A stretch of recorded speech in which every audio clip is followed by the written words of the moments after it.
Why did you vote no on C-51?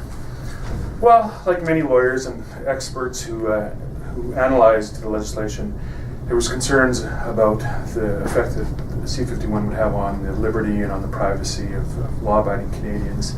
Certainly the lack of oversight and giving overreach to CSIS without any additional resources, either for them to execute those new powers or oversight, just caused me some serious concerns regarding liberty and privacy, and I thought on balance the legislation, although it has some good provisions, but on balance, I thought it and do think it is not good legislation.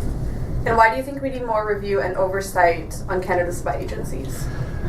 Because C-51 gives considerable new powers to our security forces, primarily CSIS, but also the RCMP. And given the legitimate threats to national security that exist, and I acknowledge that those threats are out there. So if we're going to give new powers to our law enforcement and spy agencies, it's important that those agencies use that power in compliance with Canadian law and have the minimal impairment that's possible to the privacy and liberties of law-abiding Canadians.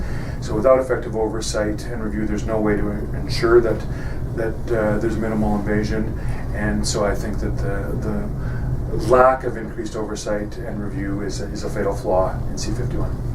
Do you think that the average Canadian should be more concerned with their privacy or with national security? Both.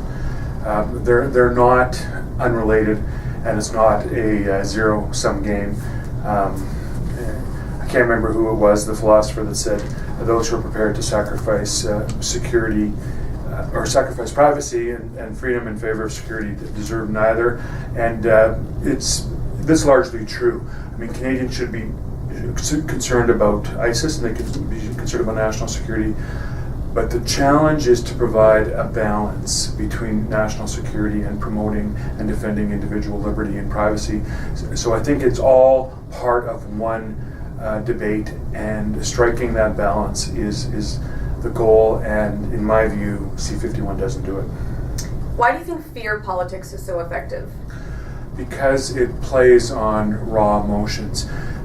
Politics of fear allows or promotes the voter and the public in turning off their rational and reasonable thought processes, and it impresses upon raw emotion and confuses people into thinking that something is important and that they should be fearful of, whether it's ISIS or whether it's murderers living in their neighborhood or whether it's their neighbor or whether it's the niqab.